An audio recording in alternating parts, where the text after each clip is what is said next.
Welcome everyone. Let's do hard work. Hard work for the very important work. क्यों? क्योंकि books को learn करना बहुत ही ज़्यादा हार्ड वर्क का काम है, बिकॉज़ ये इंटरेस्टिंग भी नहीं होता है और सबसे ज़्यादा मार्क्स भी गेन कराता है। तो जो काम मजबूरी में करना पड़े उसके लिए हार्ड वर्क ही करना कहेंगे। तो इसी के साथ शुरू करते हैं। The borderless world. Borderless world book किसकी है? बहुत ज़्यादा पूछी जाती है, लेकिन अभी ज़्यादा आई नहीं है, मतलब बहुत ज़्यादा नॉर्मली एग्ज़ाम्स में नहीं मिल पाती है, तो इसलिए बहुत इम्पॉर्टेंट है। अब बॉर्डरलेस वर्ल्ड की बात हो रही है तो डिफरेंट तो है ही, तो इसी तरह ये जिन्होंने लिखा है वो भी बहुत ही डिफरेंट हैं। और अब आपको समझ में आ गया होगा बुक की क्या इम्पोर्टेंस है। तो लर्न कर लेते हैं। ये किसकी बुक है? ये है किनिची ओहमे।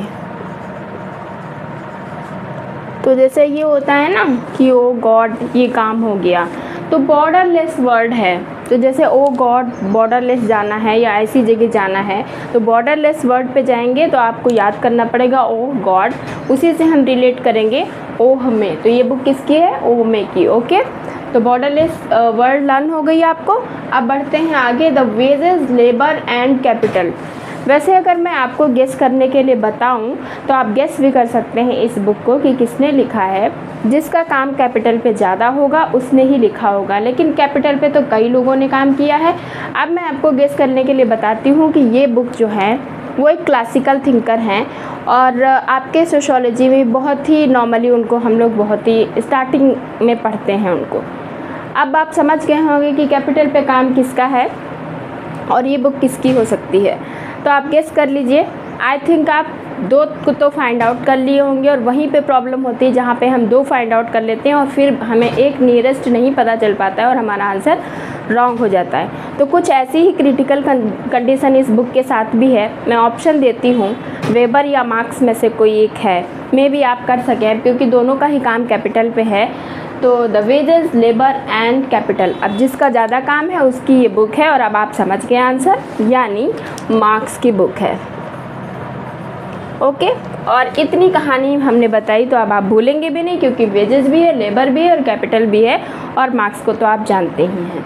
ठीक है, नेक्स्ट है सोसाइटी इन अमेरिका। तो सोसाइटी इन अमेरिका बुक किसकी है? जिस तरह से नाम आप देख रहे हैं अमेरिका है, उसी तरह जो जिन्होंने लिखा है उनका भी नाम बहुत ही डिफ़िकल्ट है। तो वो हैं हैरियट मार्टिनेऊ और उनकी ये है बुक। तो आप इसको लर्न कर लीजिए, बहुत ही पूछी जा रही है आजकल, हैरियट मार्टिनेऊ।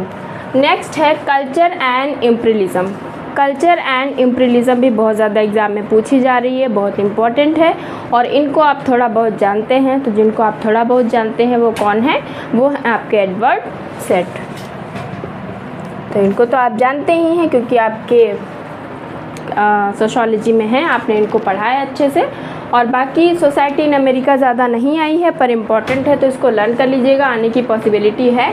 और मैंने आपको सारी लर्न करा दी है। बॉर्डरलेस वर्ल्ड होगा तो एमए हो जाएगा, अगर लेबर और कैपिटल दोनों ही चीज़ें होंगी तो मार्क्स की हो जाएगी। सोसाइटी इन अमेरिका जो बुक है वो है हैरियट मार्टिनेऊ की, और जो बुक है आपकी कल्चर एंड इम्पीरियलिज्म ये किसकी है? एडवर्ड सेड की। आई होप आपको वीडियो अच्छी लगी होगी। If you like the video please do like, share and subscribe my channel. Thank you for watching the video. मिलते हैं नेक्स्ट वीडियो में।